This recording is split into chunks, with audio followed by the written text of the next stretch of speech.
Eh bien, c'est parti. Alors, donc on est pour le moment 21. Donc Lise est avec nous et on va pouvoir commencer la visio, enfin, le webinaire sur donc l'approche de Alignment Horse. Excuse-moi pour la prononciation, je ne prononce pas Non, ça à l'anglaise. non, c'est super, c'est super. Merci. Et voilà, donc on va faire une petite présentation. Alors il y aura trois visios, comme on a dit. Donc Lise va nous en parler un petit peu, va nous expliquer un petit peu tout ça dans le programme. Et puis bah, du coup, là, elle va faire sa présentation et ensuite on aura un petit temps si vous avez des questions à poser pour qu'on puisse y répondre. Voilà. Donc je te cède la parole. Ok, super. Ben, tout d'abord, merci beaucoup tout le monde d'avoir fait l'effort d'être venu pour voir ce qui va se passer dans cette petite soirée. Pour commencer, avant de me lancer dans la présentation elle-même, dans le PowerPoint, je vais juste parler un petit peu de moi et de qui je suis et de pourquoi ça serait intéressant d'écouter les mots que j'ai à vous partager. Donc, je suis anglaise, de base. J'ai par contre passé beaucoup de temps en France et en Suisse, surtout dans ma jeunesse. Et c'est pour ça que je parle assez bien le français. C'est pas parce que je suis une très bonne étudiante du français, mais plutôt parce que j'ai toujours parlé le français et l'anglais aussi. J'ai fait beaucoup de recherches depuis longtemps sur les chevaux, mais je ne vais pas vous ennuyer avec tout ce que j'ai fait dans mes 40 ans de carrière. Euh, mais je vais vous donner quelques highlights, quelques petits points d'éclairage. Donc, j'ai travaillé aux États-Unis. J'ai passé 23 ans de mes années aux États-Unis.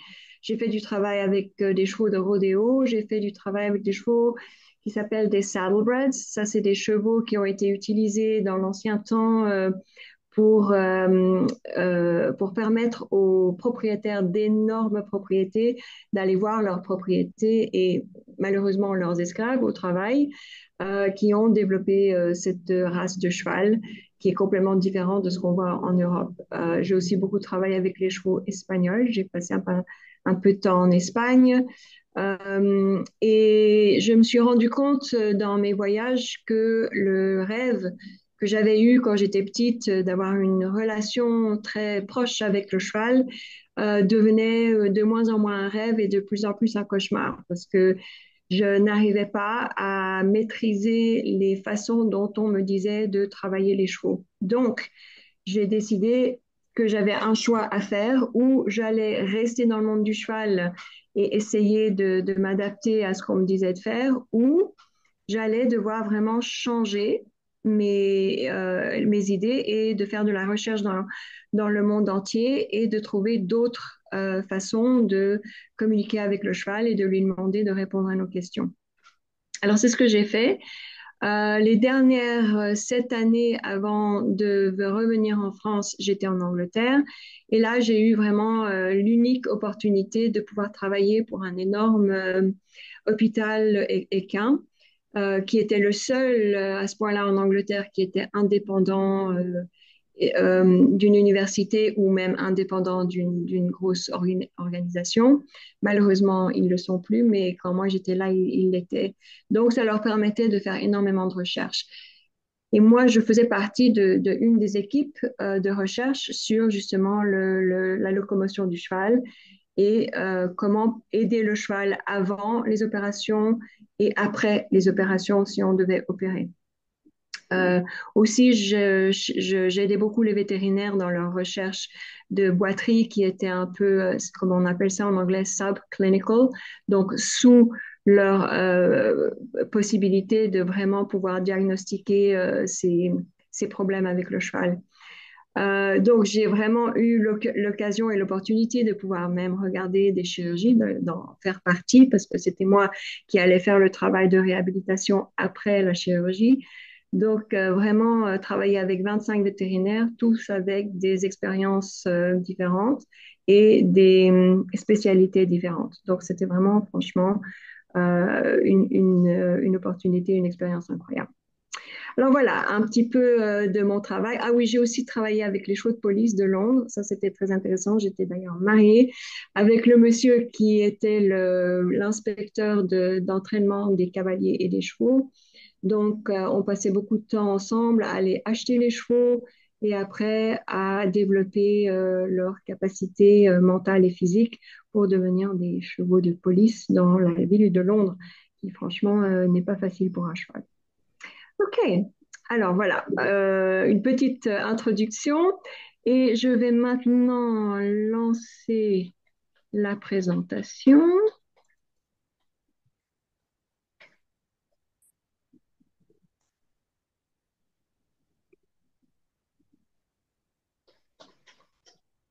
Ok,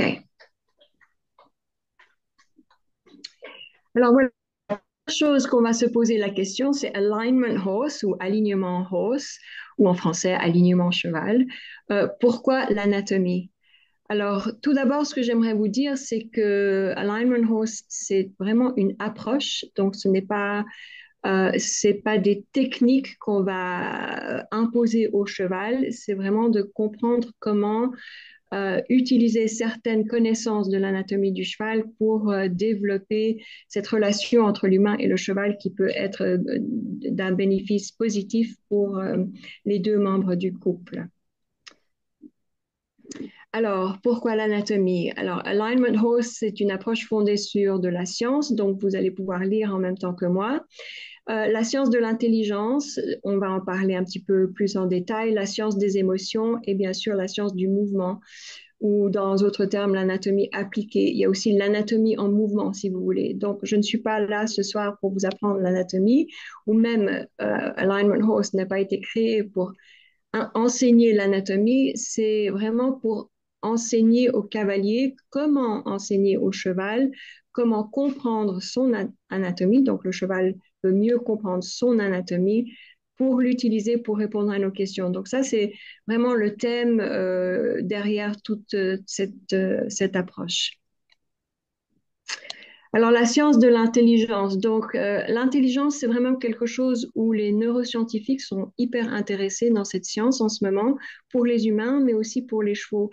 Dans le monde du cheval, certainement en Angleterre et aux États-Unis et au Canada, il y a énormément de scientifiques qui sont en train de faire des recherches sur la puissance cognitive du cheval et la façon dont eux, ils apprennent et comment ils peuvent utiliser l'information que nous, on met dans leur système nerveux, donc dans leur cerveau, pour qu'ils puissent utiliser cette information pour être un peu plus indépendants de l'humain et de vraiment pouvoir répondre à nos questions eux-mêmes, sans devoir être tout le temps dirigés par le cavalier, comme s'ils étaient rien de plus qu'une marionnette.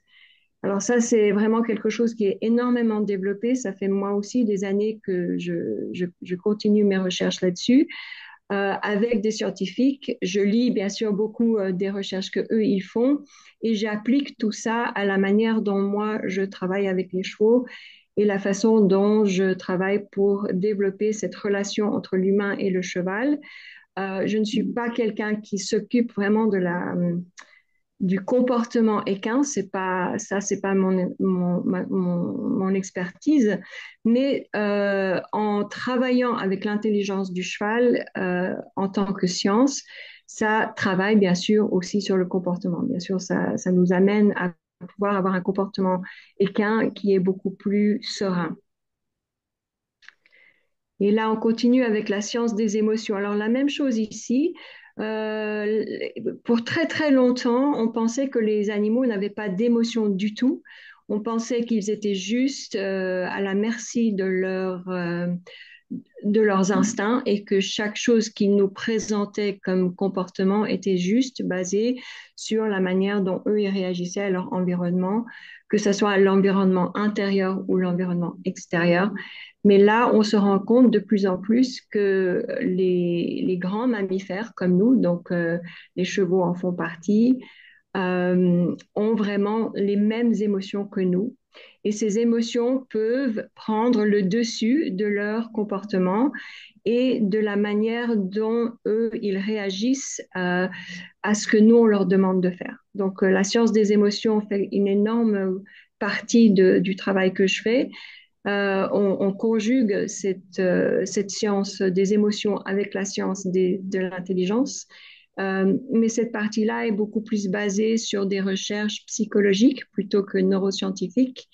Mais vraiment, pour moi, extrêmement important de comprendre pourquoi un cheval réagit d'une certaine façon et aussi de prendre en compte leurs émotions. Donc, en ce moment, j'ai 5 chevaux chez moi en ce moment qui tous ont été des chevaux où, avant de pouvoir travailler le travail d'alignement, j'ai dû vraiment travailler avec eux sur leur habilité de contrôler leurs émotions eux-mêmes et de leur donner du soutien parce que c'était des chevaux qui avaient été vraiment un peu cassés par la vie avec les humains et qui ne savaient plus comment s'en sortir. Donc, l'idée d'essayer d'entraîner un cheval qui était dans cet état, c'était impossible. Donc, on a vraiment dû concentrer sur leurs émotions et après leur intelligence et finalement sur le développement physique. Alors, pourquoi est-ce que on veut choisir cette idée d'avoir euh, alignment horse, donc alignment horse qui choisit de vraiment travailler avec l'anatomie du cheval? C'est parce que justement, c'est une science. Quand j'ai commencé à m'éloigner des méthodes traditionnelles du développement du cheval, les gens me disaient toujours, ah mais oui, mais moi je fais ci comme ça et tout le monde fait comme il veut et puis moi j'ai ma manière de faire, etc. Donc moi je me suis dit, je ne peux pas me reposer simplement sur mes opinions.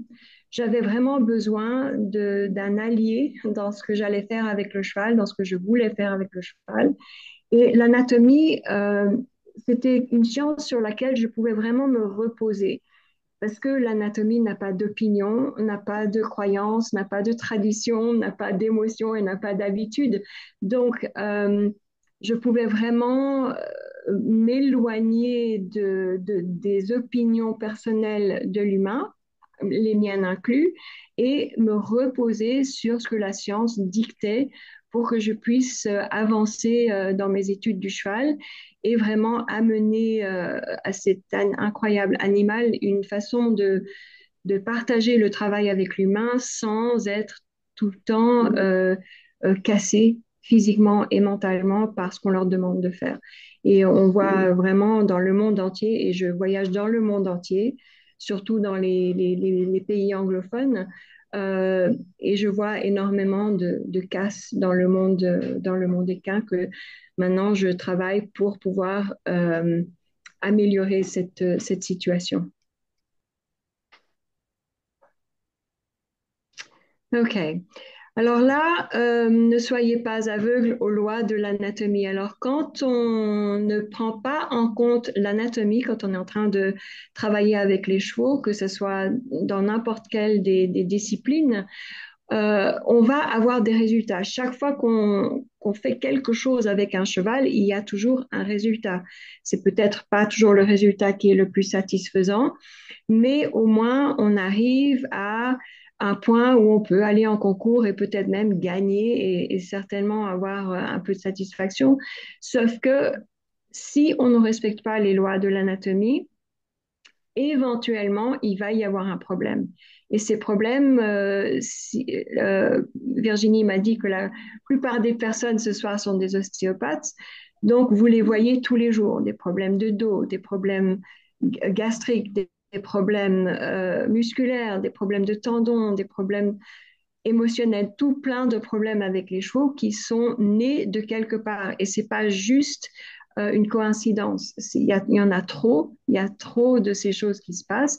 Et quand je les ai vus arriver à l'hôpital jour après jour après jour, je me suis dit, là, ouais, ouais, vraiment, il y a un problème. Et le problème pour moi, c'est que le système dans lequel on baigne, dans le système de l'éducation du cavalier et l'éducation de l'entraîneur du cheval, il y a des choses qui doivent changer pour qu'on puisse améliorer ce qui se passe dans le monde équin. Alors, les lois de l'anatomie sont incontournables. On ne peut pas les ignorer pour toujours parce que éventuellement, c'est comme une voiture. Si je mets pas de l'huile dedans, si je mets du gasoil quand c'est une voiture à essence, ça va marcher pour un moment, mais pas pour longtemps. Si je fais pas attention à la pression des pneus, etc., etc., la voiture va continuer à fonctionner, mais éventuellement, elle va pas pouvoir continuer. Et c'est la même chose pour nous. Si on ne prend pas soin de notre corps, éventuellement il casse. Et la même chose pour le cheval. Donc, c'est vraiment des lois qui sont incontournables. L'autre chose que je me suis vraiment... Alors là, vous voyez trois de mes chevaux, de la toute petite Gerda, qui est la petite Alzane, jusqu'à Uranie, qui est la plus grande. C'est trois de mes chevaux qui sont venus avec tout plein de problèmes qu'on a dû gérer, comme je vous ai dit, des problèmes émotionnels au début, et puis après des problèmes physiques, et éventuellement, on a pu partir dans le développement sportif pour chaque cheval d'une manière où ils sont vraiment beaucoup plus confortables avec leur travail avec l'humain. Mais une des choses que j'ai vraiment compris dans mon voyage à travers le monde du cheval, c'est que c'est très important pour l'humain de comprendre le cheval, mais c'est aussi très important pour le cheval de comprendre l'humain, de comprendre ce que l'humain veut de lui, et que si, dans mon opinion, en tout cas, un des meilleurs cadeaux qu'on peut donner au cheval, c'est de lui apprendre comment vivre dans le monde humain. C'est beaucoup plus facile pour eux que les humains essayent de comprendre comment adopter le cheval dans leur monde. Mais le cheval, c'est vrai, vit plus dans le monde équin. C'est un monde qui n'existe presque plus. Ils vivent dans le monde humain. Donc, ils vivent dans des prés. Ils vivent quand ils sont montés et au travail, c'est plutôt en carrière et en manège. C'est pas vraiment dans des grandes prairies, quoi. Aux États-Unis, il y en a encore pas mal, mais beaucoup de moins en moins en Europe et dans les pays un peu plus petits. Donc, la meilleure chose que moi que j'apprends à mes chevaux, c'est comment pouvoir être facile pour l'humain, parce que le plus facile on est, étant cheval, le plus on a une chance d'avoir une vie avec l'humain qui va être positive. Aussi, les chevaux sont des êtres qui écoutent beaucoup mieux des fois que les humains. Les humains sont un peu plus compliqués à participer, à convaincre, quoi, convaincre ou au moins essayer de les avoir participé avec nous. Euh, et le cheval, bien sûr, a beaucoup plus à gagner parce que si nous, on ne voit pas une voie avec le cheval, on peut toujours le vendre. Mais le cheval, lui, il ne peut pas nous vendre. Il n'a pas ce choix. Donc, si on peut lui apprendre à être vraiment facile à vivre, il a une chance beaucoup plus grande de pouvoir avoir une vie qui est une bonne vie. Alors maintenant, on va vraiment partir un petit peu dans le travail d'alignement et de connaître et reconnaître comment le cheval, lui, dans son état naturel, utilise son corps. Alors là, on voit des chevaux sauvages qui galopent et la ligne du haut, les chevaux là sont vraiment en train de galoper en ligne droite. Et vous voyez que tous, il n'y en a pas un seul qui est sur la main, il n'y en a pas un seul qui est engagé, il n'y en a pas un seul qui est en train de s'incurver ou de faire les choses que les humains leur demandent de faire. Ils galopent, ils ont la tête en l'air pour qu'ils puissent regarder, aussi pour qu'ils puissent engager certains muscles dans leur dos pour pouvoir galoper. Et, euh, et ils sont vraiment naturels dans leur mouvement en avant. Par contre, quand on les voit changer de direction, là, les choses changent. Alors, si on regarde les chevaux qui sont en bas, là, à gauche, en bas à gauche, on voit bien des chevaux qui commencent à tourner. Et la plupart des chevaux, quand ils tournent, ils utilisent la cage thoracique, donc cette partie-là du corps. La tête va dans l'autre sens et ils changent très vite de direction et après ils se remettent plus ou moins dans cette posture, celle qui est en haut. Et là, on voit la même chose. Là, il a vraiment penché sa cage thoracique. Ce cheval-là, il utilise sa tête vers la droite.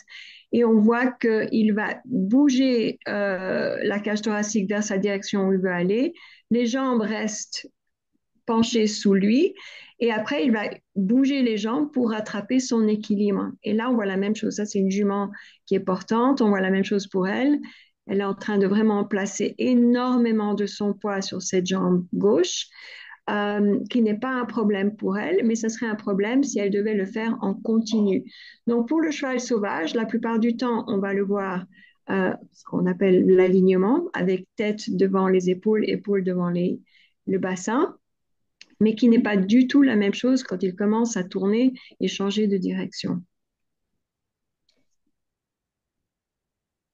Alors là, de nouveau, on regarde moi ce que j'appelle le cheval naturel. Ce cheval à gauche, en haut, c'est un cheval qui est juste en train de se reposer.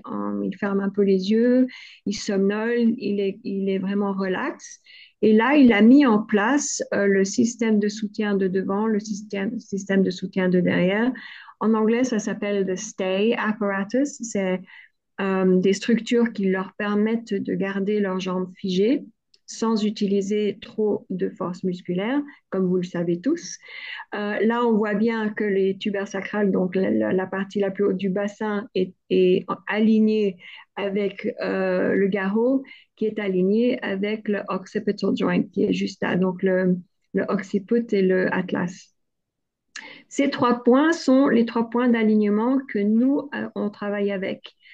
Euh, et on va en parler un petit peu plus, mais ça, c'était juste pour montrer comment le cheval naturel au repos utilise l'alignement pour pouvoir se garder bien debout sans perdre son équilibre quand il somnole et sans devoir utiliser trop de puissance musculaire. L'autre chose qu'on est en train de regarder ici, c'est aussi, alors beaucoup de problèmes émergent dans le monde équin quand on commence à parler d'incurvation. C'est une des choses que je parle d'incurvation énormément, quoi, pas de l'incurvation, mais du fait que l'incurvation, franchement, ça n'existe pas dans le monde équin. Ça existe dans la tête de l'humain, mais pas vraiment dans le corps du cheval. Donc, on voit très bien avec ce cheval des marais qui est à droite, là, il a quelque chose qui lui gratte les fesses. Et s'il avait le pouvoir de pouvoir vraiment incurver cette partie de son corps, je suis sûre qu'il le ferait parce que ce serait beaucoup plus facile pour aller gratter ses fesses. Mais là, la seule partie de son corps qui vraiment peut faire une flexibilité extrême, c'est bien sûr son encolure. Et ça, on le voit dans tous les chevaux. Ça, c'est quelque chose qui est très flexible, mais ça, ce ne l'est pas du tout. Là, on le revoit, un cheval couché, la même chose. Un chien, un chat, un humain peuvent se mettre en boule quand ils sont couchés par terre, mais pas le cheval. Le cheval n'a pas cette possibilité. Donc, il n'y a pas de courbe dans son dos et il y a une courbe ici. Alors, la question que les gens me posent souvent, c'est pourquoi, quel est l'avantage pour un cheval d'avoir un dos qui ne se plie pas? Ben, l'avantage, c'est que cette partie ici, donc l'arrière-main du cheval, qui doit pousser tout ça en avant pour pouvoir s'échapper d'un prédateur, si cette partie ici pouvait s'incurver, donc si cette partie ici n'était pas stable, le cheval se retrouverait en gros problème en essayant de s'échapper d'un prédateur. Le prédateur, lui, par contre, a un dos qui bouge. Et lui, au bout d'un moment, il ne peut plus chasser un cheval adulte en bonne santé et le rattraper pour le manger. Donc, il doit se contenter des vieux chevaux, des chevaux malades ou blessés ou des bébés qui ne sont pas encore à un âge de reproduction.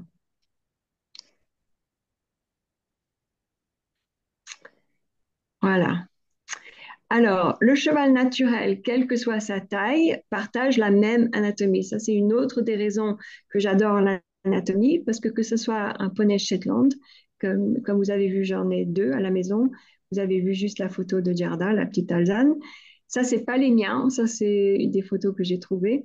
Mais ça, c'est un petit cheval, un petit poney, comparé à un énorme cheval de trait. Mais si on enlève la peau, les os, les muscles, les tendons et tout ça, et on a le squelette qui reste. Le squelette est le même. Bon, celui-ci est beaucoup plus petit, ça c'est sûr, mais c'est la même chose. Il y a les mêmes os partout dans ce grand cheval que dans ce tout petit cheval.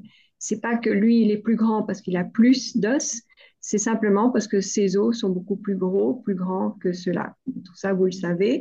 Mais c'est aussi une raison pour laquelle moi j'adore l'anatomie, c'est parce j'apprenne à un petit cheval comme ça ce que c'est d'être en alignement et de comprendre comment aligner non seulement son corps, mais son intellect et ses émotions.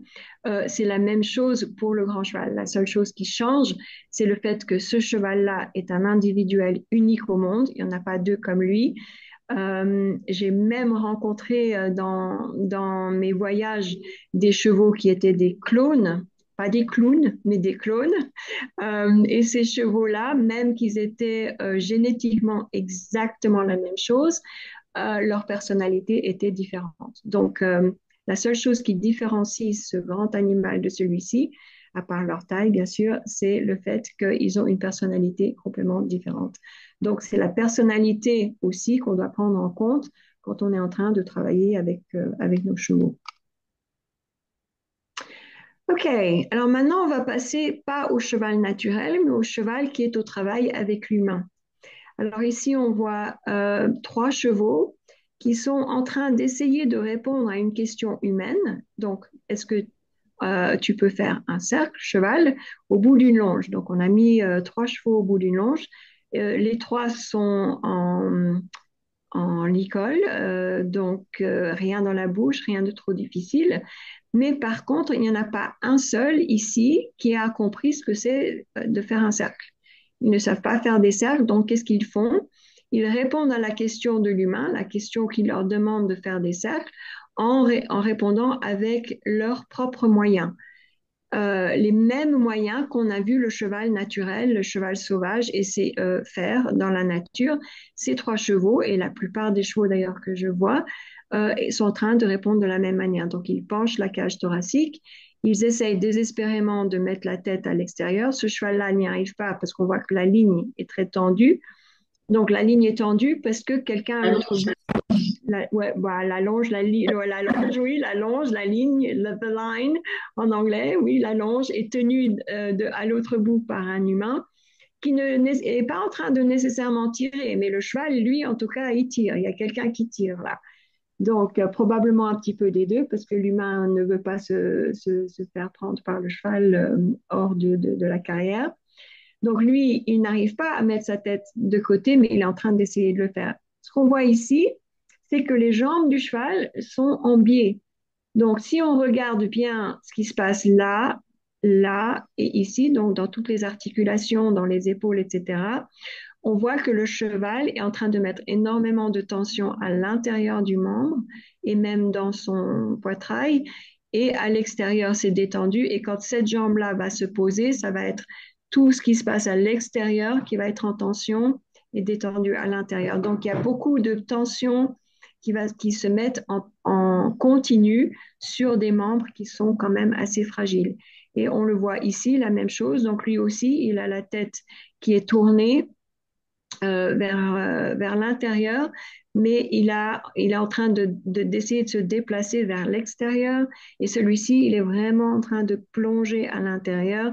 Et de nouveau, tous les trois, on voit que le squelette axial, le squelette du haut du corps n'est pas par-dessus le squelette appendiculaire, mais à côté. Donc, ils sont tous les trois hors d'équilibre. Je fais une petite aparté, Lise, parce que c'est peut-être des termes que tout le monde ne connaît pas. Squelette axial, ça va être la tête jusqu'à la queue, la colonne Oui, oui, vertébrale. je vais l'expliquer dans une minute, Virginie. Ok. OK. Expliquer. C'était juste un petit like, oh mon Dieu, c'est quoi ça? Et puis après, on va l'expliquer. Ok. Non, mais je suis. Ah bah, c'est super, c'est super. OK. Alors là aussi, encore une fois, on voit des chevaux. Alors ça, c'est des photos que j'ai prises à une compétition il y a quelques années, euh, peut-être deux ans, je crois. À une compétition ça c'était tous des concurrents de niveau FEI, donc Fédération équestre, donc internationale, à une étoile. Donc c'est pas des cavaliers de haut niveau, mais c'est non plus pas des débutants. Et tous, Ils sont en train de monter des chevaux qui essayent de répondre à la question de l'humain en utilisant leur façon de faire. Donc, c'est des chevaux, si vous voulez, qui savent qu'ils doivent sauter, qui ont l'habitude de porter des cavaliers, mais qui ne sont pas en équilibre, qui ne sont pas confortables, qui ne sont pas même sécurisants pour le cavalier. Un faux mouvement et tous ces cavaliers pourraient très très facilement se retrouver par terre, ce qui n'est pas ce qu'on veut. Et quand on voit des chevaux qui ont des encolures enfermées comme celui-ci, ou où les gens, la cage thoracique est de vraiment penchée comme celle-ci, donc on sait ce qui se passe avec les jambes plus bas. C'est des chevaux qui éventuellement vont se retrouver devant les ostéopathes ou les vétérinaires ou d'autres praticiens qui vont essayer de les aider une fois que le système a été endommagé. Moi, ce que j'aimerais bien pouvoir faire, c'est apprendre aux cavaliers comment faire différemment que ça pour qu'on puisse préserver la santé du système, donc le système de l'humain et du cheval, parce que ces cavaliers-là sont tous aussi en compensation, donc aussi tous en train de se faire du mal, qu'ils vont souffrir éventuellement. Et je sais ça aussi parce que je travaille sur les humains tout autant que sur les chevaux. Et j'en ai beaucoup qui viennent avec des problèmes de hanches, d'épaules, de bas du dos, etc. OK. Alors là, on revoit et on repart sur le cheval naturel, le cheval qui, de lui-même, se porte en alignement. Alors, l'alignement là qu'on peut reconnaître, c'est que la colonne vertébrale est droite, il n'y a pas de rotation transversale. Quand on regarde la ligne dorsale de ce cheval, on voit qu'elle est bien partagée au milieu de son corps, que si on était à côté de lui, on ne pourrait pas la voir. Donc, si moi j'étais là ou de l'autre côté, elle serait hors de vue. La tête, elle est tenue directement devant. Qu'elle soit haute, basse, c'est pas grave. Si le cheval est en alignement, sa tête il va de lui-même la tenir devant lui. Et ce qu'on voit aussi, c'est que là, il y a le sternum, là, il y a une épaule et l'autre de l'autre côté, bien sûr. Et les scapules sont exactement équidistants du sternum. Ça, c'est aussi une des choses qu'on reconnaît dans l'alignement et qu'on va bien sûr apprendre au cheval comment faire, comment est-ce que lui peut faire ça, même avec un cavalier sur le dos, même en faisant des cercles, des lignes droites et des sauts et des mouvements latéraux, etc. Il a aussi la rétroversion du bassin. Donc là, il a engagé son bassin. On le voit bien là qu'il est sous lui. Rétroversion du bassin ne peut pas se faire si le cheval est hors d'alignement. D'ailleurs, même vous, les humains, si vous êtes assis, je pense la plupart de vous sont assis en ce moment, vous pouvez faire la rétroversion de votre bassin assis. Vous pouvez tourner votre bassin et remonter votre, euh, votre, je sais pas comment dire, votre derrière vers l'avant. OK? Mais si vous vous penchez de côté et vous essayez de faire la même chose, vous allez voir que c'est beaucoup moins facile, voire même impossible. Et c'est la même chose pour le cheval. S'il est hors d'alignement, il n'a plus l'opportunité de pouvoir faire cette rétroversion du bassin qui va aussi amener le coxo-fémoral un peu plus en avant, donc le fémur plus en avant, qui lui donne plus de puissance de l'arrière-main. Le sternum est équidistant des omoplates, ça on vient de le dire. Et le rectus abdominis, donc le grand droit abdominal, on le voit bien engagé. Là, on voit bien la ligne ici qui est un signe que ce muscle-là est bien engagé. Euh, pour obtenir le même résultat sur une ligne courbe, donc quand on va demander à ce cheval de faire un cercle, on va lui apprendre à faire la coordination des diagonales. Donc, on va reproduire tout ce qu'il est en train de nous montrer ici, mais on va lui apprendre comment reproduire cela sur une ligne courbe. Là, il est sur une ligne droite, mais sur une ligne courbe, ce qui veut dire que cette jambe ici et celle-ci vont devoir faire des choses ensemble pour qu'ils puissent aller à droite Et cette jambe ici et celle-là vont devoir faire des choses ensemble pour qu'ils puissent aller à gauche. OK. Alors, étant anglaise, j'ai choisi le roi de l'Angleterre pour nous accompagner ici. Et là, on va commencer à parler des différentes parties du mouvement. Alors, j'avais parlé un peu du squelette axial avant. Donc, ces deux images nous montrent un squelette axial. Celui-ci, on le voit, on a vision intérieure, X-ray vision, où on voit le crâne du cheval et tous les os du haut de son corps. Donc, la queue, le dos, quoi, les deux parties du dos, l'encolure et la tête. La plupart des squelettes axiales aussi, quoi, la plupart, tous les squelettes axiales aussi, normalement, une inclusion des côtes. Mais là, ils l'ont pas mis en bleu, donc moi, je l'ai juste enlevé, mais les côtes en font partie aussi.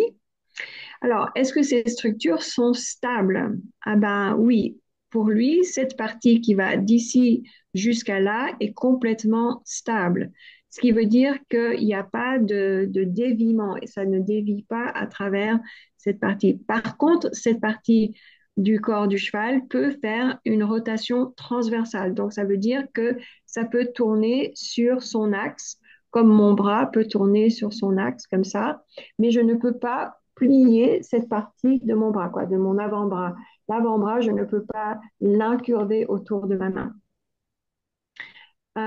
Et la même chose pour l'humain. L'humain, lui, ça c'est sa tête, donc de sa tête jusqu'à son bassin, c'est aussi son squelette axial.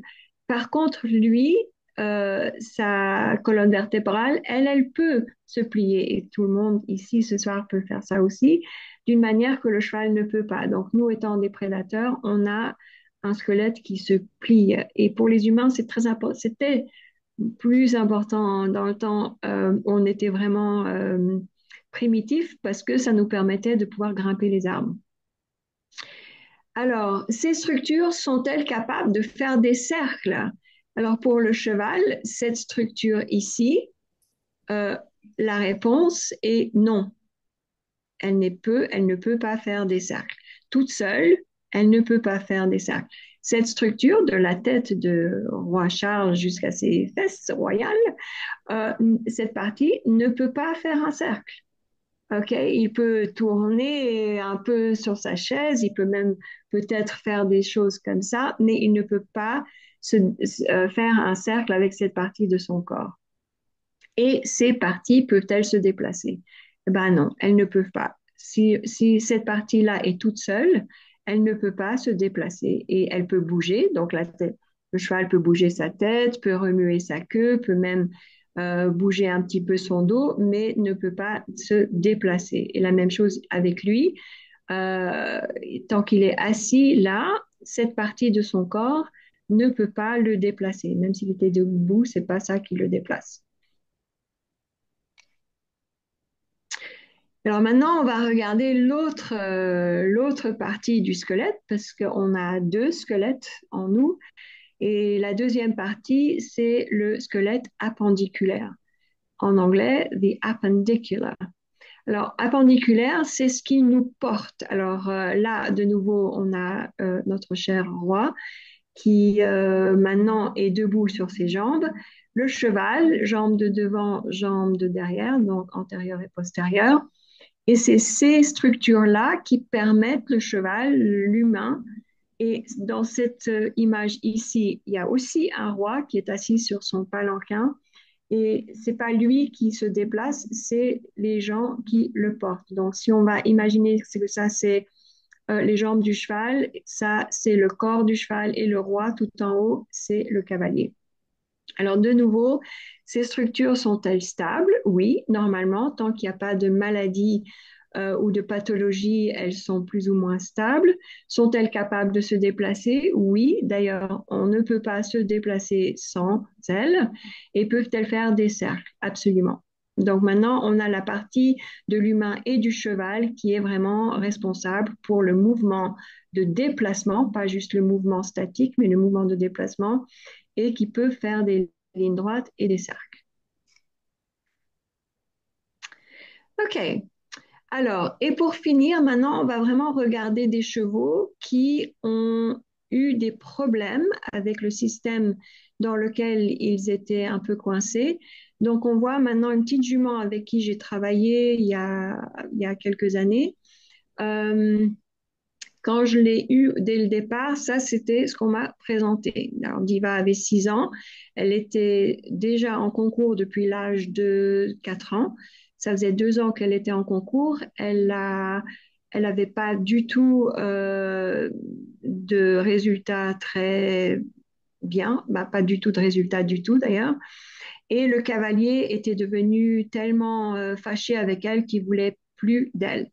Et ce qui était une bonne chose parce que lui, elle était tellement fâchée avec les humains qu'elle ne voulait plus des humains non plus. Alors, si on regarde de plus près Diva, on voit que là, elle a un cou qui est plus court qu'il ne devrait l'être. Donc oui, on peut rétrécir le cou d'un cheval si on utilise trop de pression avec un mors ou des rênes trop courtes, ou bien sûr si on utilise des rênes allemandes et des choses comme ça peut vraiment rétrécir le cou musculairement et aussi entasser les cervicales et aussi les changer de forme. Donc, on a des chevaux qui ont ce qu'on appelle un axe cassé, qu'on verra dans des autres présentations. Mais l'axe cassé nous donne une vue d'un cheval qui a une ligne du haut qui est comme celle-ci, qui va en haut, et tout d'un coup, ça casse là. Donc, à C2 et C3, juste là, le cheval va céder pour s'échapper de la main du cavalier ou des rênes qui sont utilisées. Et il va céder ici, qui donne l'impression qu'il est sur la main, mais qui franchement n'est pas là et c'est juste une partie de lui qui ne fonctionne plus. Euh, Après, on regarde l'arrière-main. Donc, ça, c'est tubercocci qui est juste là, jusqu'à ses fesses. Il n'y a pas grand-chose qui se passe musculairement. Il n'y a pas de développement musculaire dans l'arrière-main. Donc, l'arrière-main est très faible. L'axe du pâturon, alors c'est aussi une jument qui est brassicot, donc elle ne peut pas verrouiller ses genoux. Elle est over at the knee, comme on dit en anglais, donc il y a pas, elle a toujours le genou un peu en avant. Et l'axe de son pâturon là est cassé. On le voit bien, qui casse en arrière. Son thorax est tombé, donc d'ici où il y a le haut de ses épaules et le haut du garrot est tombé à travers les épaules et c'est très bas là. Et l'autre chose qu'on voit aussi, c'est que le dos est faible, très faible ici, il n'y a pas de renforcement. Et euh, il y a une ligne ici. Alors, cette ligne-là, c'est une ligne que l'on ne regarde pas très souvent. La plupart des gens, quand ils regardent un cheval, ils vont regarder l'arrière-main, donc le haut du bassin jusqu'au haut du garrot. Et si la ligne est plus ou moins droite, on se dit que ce cheval-là est longitudinalement, naturellement en équilibre. La ligne qu'on ne regarde pas souvent, et je vais vous donner comme challenge d'aller regarder tous vos chevaux maintenant et de regarder cette ligne du bas qui va du grasset, je crois c'est bien le bon mot, du grasset, oui c'est ça, L'arti- L'articulation du grasset, effectivement. l'articulation du grasset et qui descend au coude du cheval. On voit que cette ligne-là, elle est vraiment penchée en avant. Donc, ce cheval, même qu'elle donne l'impression qu'elle est équilibrée dans son axe horizontal.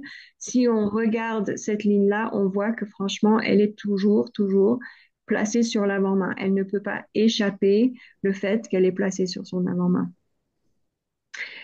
Elle était très dangereuse. Quand moi j'ai eu l'occasion de commencer à travailler avec elle, elle ne voulait pas des humains. Donc elle lançait ses pieds, elle partait, elle emballait ses cavaliers, elle ne voulait plus de l'humain. Elle était très difficile. Elle ne pouvait pas vraiment sauter. Elle essayait d'atterrir avec ses postérieurs, donc elle faisait des sauts de mouton. Euh, vraiment, elle était faible de partout et n'était vraiment pas contente de devoir travailler avec l'humain.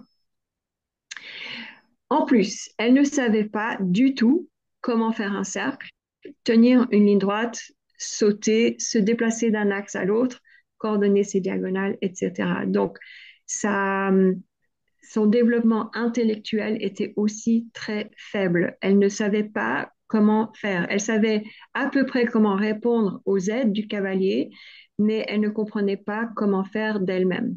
Donc ça, c'était vraiment un état pour elle qui était très compliqué parce qu'elle ne pouvait pas participer à son sort. Elle était juste retirée de son box scellé, un cavalier par-dessus, et elle devait passer 45 à 60 minutes avec quelqu'un qui dirigeait chaque mouvement sans vraiment comprendre ce qui se passait. Donc ça, c'était franchement pour elle émotionnellement très difficile. Alors voici maintenant la même jument 12 mois plus tard. Donc maintenant, on voit que l'encolure est beaucoup plus allongée. Le thorax est remonté. Elle a des fesses maintenant. Cette ligne-là ne peut pas changer, donc elle l'a toujours, mais on a changé la manière dont elle se tient en bas. Donc, bras si court encore, on voit bien que le genou est toujours pas capable de se fixer, mais beaucoup moins en avant qu'il était avant. Et on a pu bien sûr réparer euh, l'axe du pâturon. Donc, on voit que du pied jusqu'à là, c'est une ligne droite, et après, ça remonte comme ça devrait le faire. Ça, c'est juste, tout le monde me demande comment ça se passe. Ça, c'est simplement parce qu'on lui a appris comment utiliser sa ceinture thoracique. Sa ceinture thoracique a relevé la cage thoracique et en faisant ça, ça a changé les angles dans les jambes. Son comportement avait complètement changé. Elle était beaucoup plus facile, elle était facile à monter, elle était facile à mener et elle pouvait maintenant sauter normalement. Mais le meilleur résultat, c'était que maintenant, elle était complètement en contrôle de ses émotions, de son intellect et de son corps. Donc, l'alignement partout avait été fait. Alors, émotionnellement, intellectuellement et physiquement. Donc, son mental et son physique étaient maintenant disponibles et pouvaient participer beaucoup plus à des choses sportives et athlétiques qu'avant. Aussi, on a développé en elle, bien sûr, beaucoup de flexibilité, mais la flexibilité dont je parle, c'est la flexibilité mentale, pas nécessairement la flexibilité physique. Mais si le mental du cheval est flexible, donc qu'ils arrivent à passer d'une chose à l'autre très facilement, que ce soit d'aller à gauche, à droite, ou que ce soit de émotionnellement passer d'une chose à l'autre, ils sont beaucoup plus faciles à gérer et leur corps suit. Donc le corps aussi devient beaucoup plus flexible. Euh, voilà, la dernière image de Diva, c'est elle maintenant dans le saut d'obstacle. Rappelez-vous que c'était une jument qui ne pouvait plus sauter, qui avait vraiment de la peine avec l'humain, qui ne prenait aucun plaisir avec son temps avec l'humain. Alors moi, la raison pour laquelle moi j'étais pas dessus, c'était parce que je n'avais pas encore eu mon opération sur une hanche que j'ai dû avoir remplacée, donc je faisais tout le travail en main avec elle. Et là, on voit que ça, c'était à peu près 1,10 m, je crois, qu'on avait mis. Et là, on voit qu'elle saute avec confiance. Ça lui plaisait beaucoup et elle avait une jeune cavalière à ce point-là qui commençait à travailler avec elle.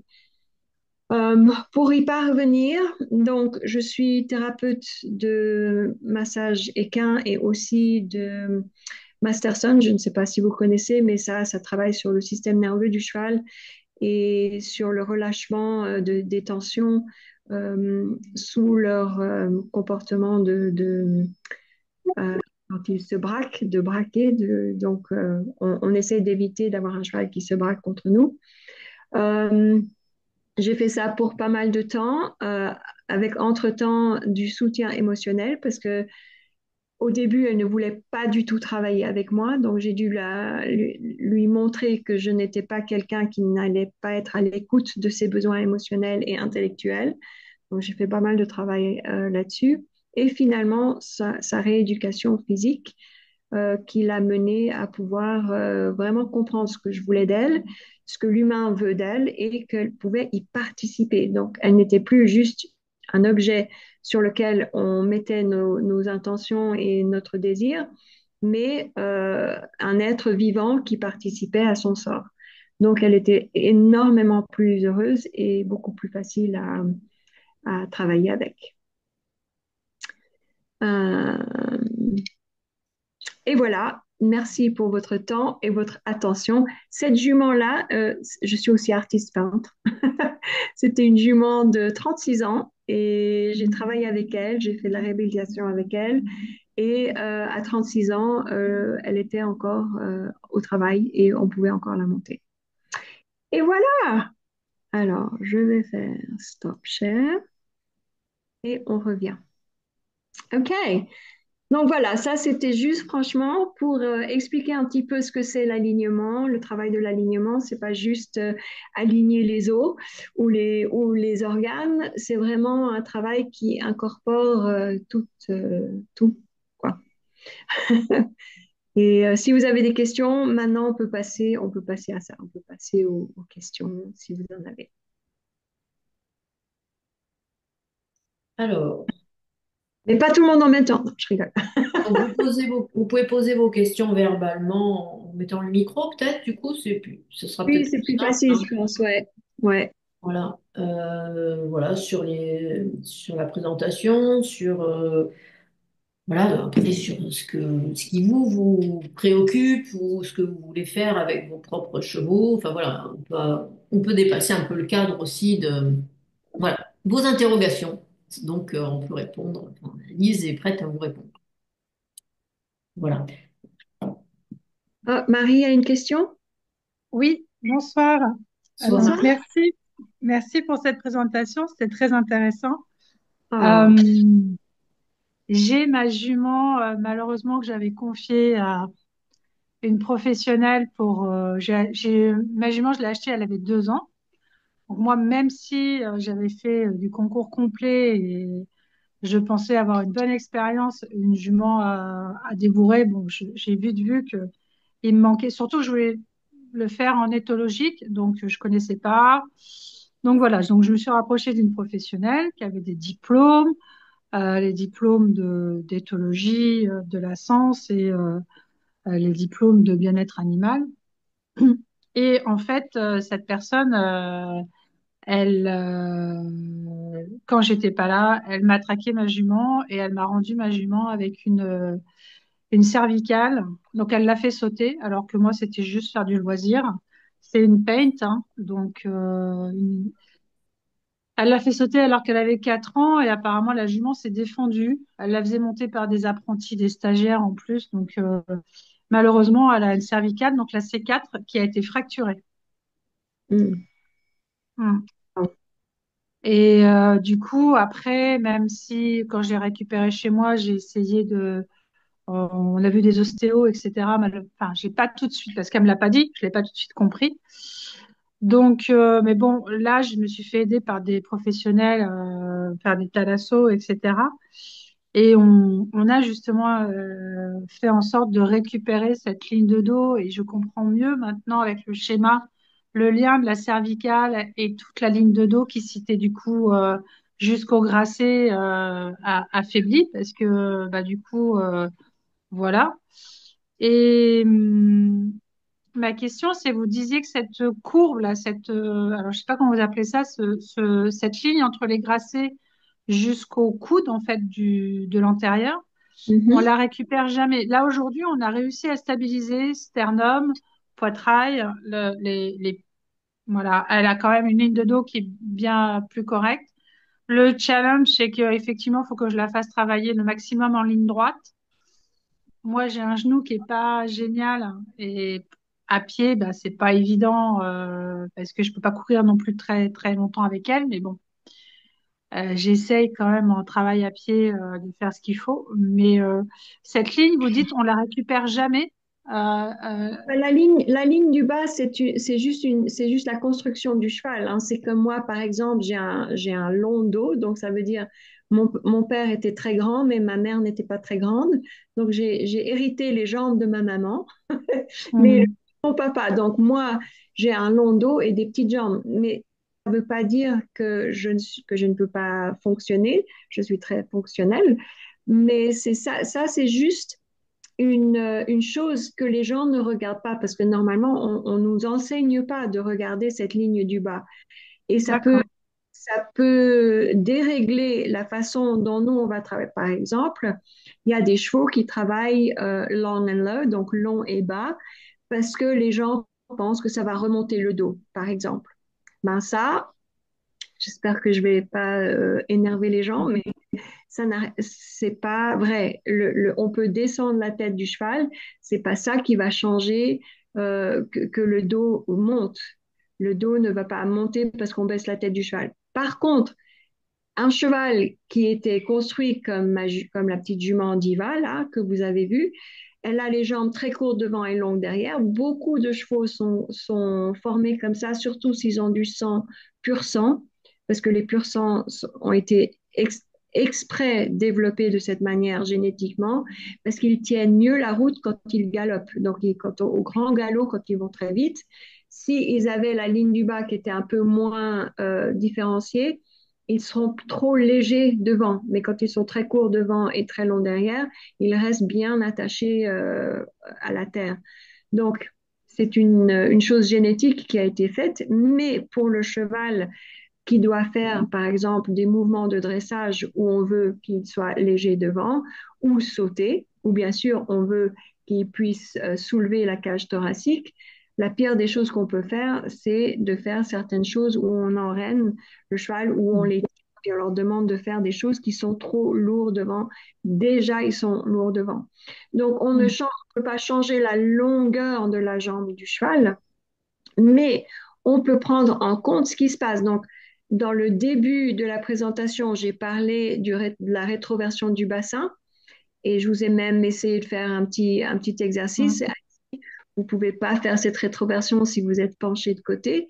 La première chose qu'on peut faire pour aider, et c'est ce que j'ai fait avec Diva, c'est je lui ai appris à aligner son corps et comment le faire elle-même, comment elle peut se tenir d'elle-même en alignement. Et après, je lui ai appris à faire cette rétroversion du bassin. En faisant ça, ça a changé l'angle de toutes les articulations de ses jambes postérieures, comme si elle faisait un squat. Vous savez ce que c'est un squat? Ouais. Mm. Des Mm. squats. Quand le cheval Ouais. fait un squat derrière, bien sûr, maintenant, au lieu d'être comme ça, la ligne devient plus comme ça, parce que cette partie-là, c'est en train Mm. de faire des flexions vers le sol.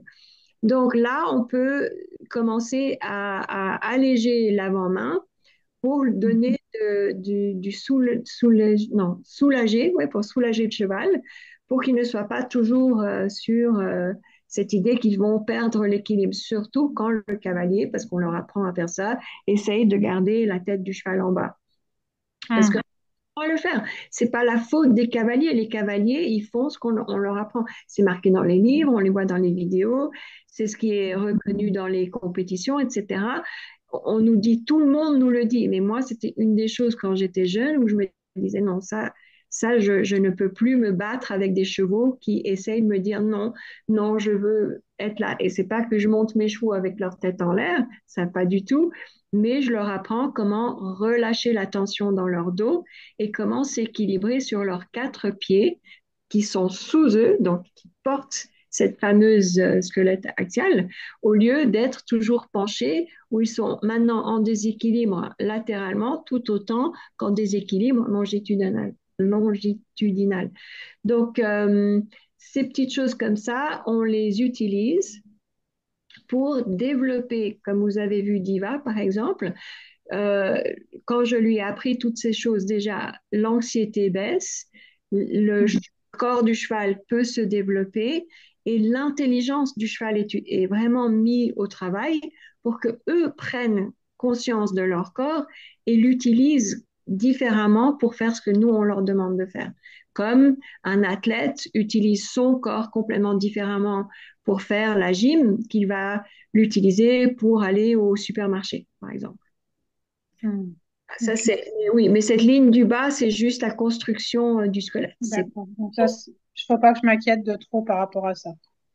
bah, D'accord. Non, non, pas pour le fait que ça va être quelque chose qu'on peut changer. C'est pas quelque chose qui a été fait par l'humain, si vous voulez. C'est pas, c'est juste que si on ne le prend pas en compte, donc on va faire des choses qui vont être contre-indiquées pour ce genre de construction squelettique. Mhm. Par exemple, pour moi, on va pas prendre quelqu'un avec un long dos et des petites jambes pour en faire une danseuse de ballet. Ça va Mhm. jamais se faire. Donc, on pourrait essayer de me forcer, de forcer ce squelette que moi, on m'a donné quand je suis arrivée sur cette planète, mais ça va pas marcher. Les danseuses de ballet ont besoin d'un petit, un dos qui est très court avec des très, très, très longues jambes, et ça marche super bien pour eux. Mais pas, moi, c'est pas mon truc. Je suis pas construite pour ça.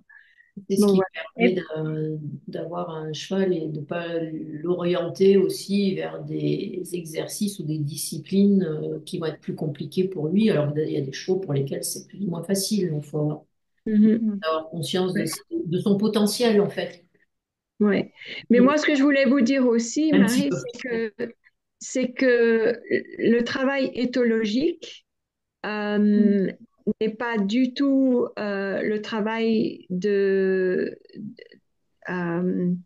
de l'intelligence et émotionnelle du cheval. C'est vraiment quelque chose de complètement différent. Et l'éthologie, vraiment, normalement, c'est quelque chose qui est vraiment super. Je trouve qu'il y a beaucoup de gens qui font du super travail avec, mais c'est pas du tout ce que moi je propose ici. C'est quelque chose Ouais. qui complémente les choses, mais je ne suis pas aussi exactement sûre de comment ça peut marcher pour un cheval qui apprend ce que c'est d'être un cheval monté. Mon éducation là-dessus est un peu, on peut pas être Mhm. expert partout, mais je sais que il y a certaines choses qui vont très bien dans l'éthologie, donc le comportement du cheval, mais le comportement du cheval et la façon dont le cheval se déplace sont deux choses complètement différentes. Ouais. La façon dont un cheval porte un cavalier n'a rien à voir avec l'humain qui essaie de comprendre comment un cheval se comporte et comment on peut Mhm. travailler avec le comportement du cheval. Et pour moi, l'éthologie, c'est vraiment une science basée sur la compréhension du comportement, pas de la locomotion et du développement athlétique du cheval. Ouais, On a ouais, je comprends. besoin de suivre C'est avec l'éducation c'est éthologique. différent. Ils font Mhm. ça. Ouais, Pardon? puis en plus. Non, je disais, il y a une confusion entre l'éthologie, la science de l'éthologie qui est basée sur le Mhm. comportement et le côté équitation éthologique qui est parfois une pâle reprise de deux, trois trucs qu'on a pris sur le comportement. Ouais, Ouais, ouais. Par j'ai critiquer, compris. voilà, mais c'est Il vrai que faut ça. c'est délicat. Et est-ce Mhm. qu'éventuellement il y aurait une autre petite question? Merci. Merci Oh, Marie. de rien, merci. Une autre question sur ce qu'on peut faire avec Alignment Horse. Parce que là, il y a eu qu'un, comment dire, qu'une visio et voilà, c'est un aperçu. Donc, c'est difficile de, sur 45 minutes, de dévoiler tout ce qui est possible de faire. Mais du coup, Ouais. voilà, si vous avez des questions sur, voilà. Mhm. Mais aussi, on va faire deux autres webinaires, je crois que ça se dit en français, Oui, oui. qui vont approfondir un petit peu plus. Et aussi, pour ceux qui sont intéressés, bien sûr, on va proposer des cours en ligne, etc. Pas de questions, j'ai hâte d'en savoir plus. OK? Merci Charlotte. Super, Charlotte. Je Ben, pense, je- revenez au prochain webinaire. Je pense que ça peut te donner des pistes dans le travail que tu fais Mm. avec tes chevaux et Charlotte fait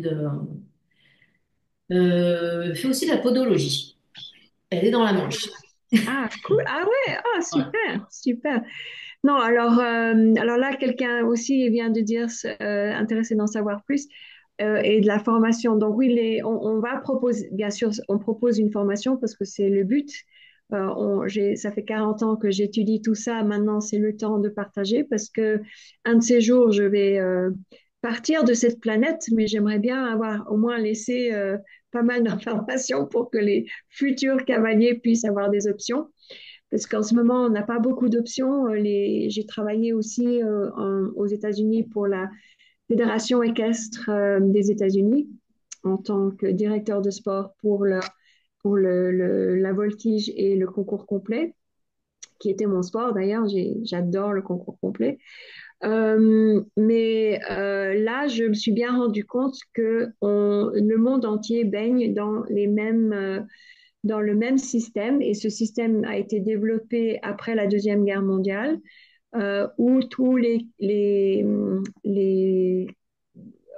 cavaliers de l'armée se retrouvaient sans chevaux parce que les cavaleries ont été finies, mais on reste quand même avec leurs idées sur la façon dont on développe un cheval. Donc, on développe des chevaux, on développe pas les chevaux de la même manière pour l'armée qu'on les développe pour des choses athlétiques. Donc, voilà, c'est vraiment une chose où on essaie de donner maintenant plus de voies, plus d'autres chemins que simplement celles offertes par les fédérations qui maintenant doivent rattraper un petit peu et se rendre compte qu'on est dans le 21e siècle et pas dans le 19e. Ma petite Cindy a laissé un commentaire, je sais pas si tu l'as vu, Lise, du coup. J'ai pas pu lire, non. Alors, je te le lis. Merci à vous deux. Effectivement, pas de questions non plus, mais hâte de découvrir la suite car je suis très frustrée, pardon, de la façon dont beaucoup de cavaliers utilisent leurs chevaux. Mm, Ça devrait te... ouais, ouais. C'est ton Mais ça, quotidien aussi. mais Alors, ça de nous. Cindy, j'explique à Lise, Cindy est dans la Manchelle aussi Ah, et fait du fourrage et de l'élevage. Voilà. super, super. Oui, mais de nouveau, moi,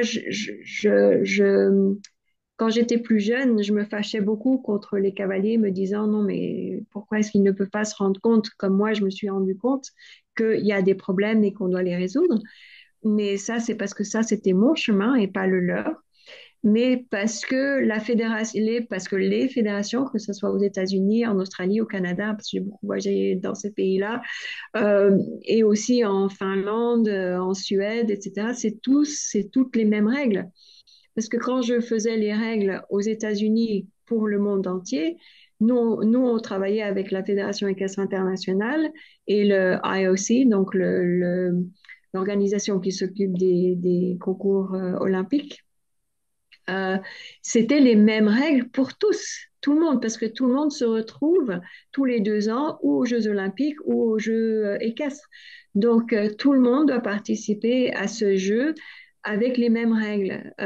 C'est comme si tout le monde joue le Monopoly, mais on le joue tous de la même manière exactement. Sauf que il n'y a pas deux chevaux qui sont les mêmes, et il n'y a pas deux humains qui sont les mêmes, et il n'y a pas un couple cheval-humain qui est le même que les autres. Donc, on essaye d'utiliser un système qui normalement devrait travailler pour tout le monde, qui dans le monde de l'armée, c'était OK, parce que tout le monde s'habille de la même chose, tous les chevaux étaient de la même taille, tous les chevaux étaient de la même couleur, tous les chevaux devaient avoir la tête à la même hauteur. Tout ça, c'était le truc militaire. Mais maintenant, on a des athlètes.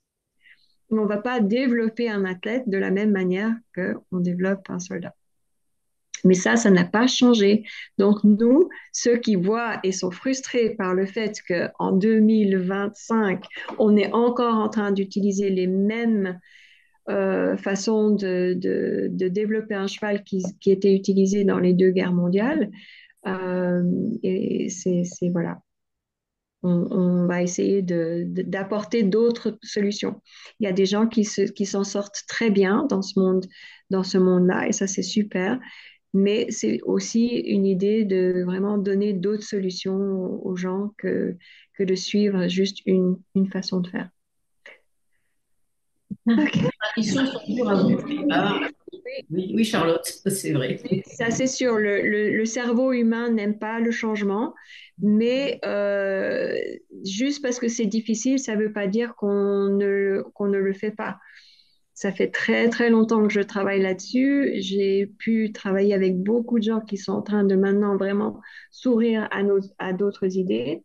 Et aussi, maintenant, on est menacé par, bien sûr, le SLE, donc la, la, la, la, la licence opérationnelle sociale, je crois que ça s'appelle en français, où on doit pouvoir avoir l'accord du public pour continuer à travailler avec les chevaux. Et les gens qui vraiment maintenant regardent le bien-être du cheval, le bien-être de l'animal, commencent à mettre de la pression sur nous de trouver d'autres moyens, parce que les moyens qu'on utilise quand même mènent beaucoup de chevaux et de cavaliers, il faut le dire, hein, à une fin ou à des chemins qui ne sont pas du tout confortables et même très dangereux.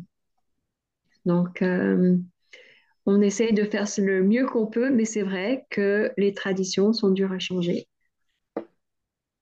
Les temps sont durs à changer, effectivement, et parce que ça repose sur de l'empirisme Ouais, et pas de la science, comme tu dis. On n'est pas ouais. sur une explication que dans les Mm. courses, on va dire qu'on donne de la l'avoine aux chevaux parce qu'on a toujours fait comme Ouais. ça. Voilà, Voilà. c'est ça, C'est ouais. ça la réponse, ben Ça, ça tient pas. Voilà, il n'y a aucune justification particulière. Ok, on a fait comme ça, donc on ne change rien. exact. Ben, ceux qui ont envie de changer quelque chose, ben, ils cherchent des réponses qui sont, Mhm. voilà, qu'on arrive à justifier et qui permettent une compréhension, quoi. Ouais.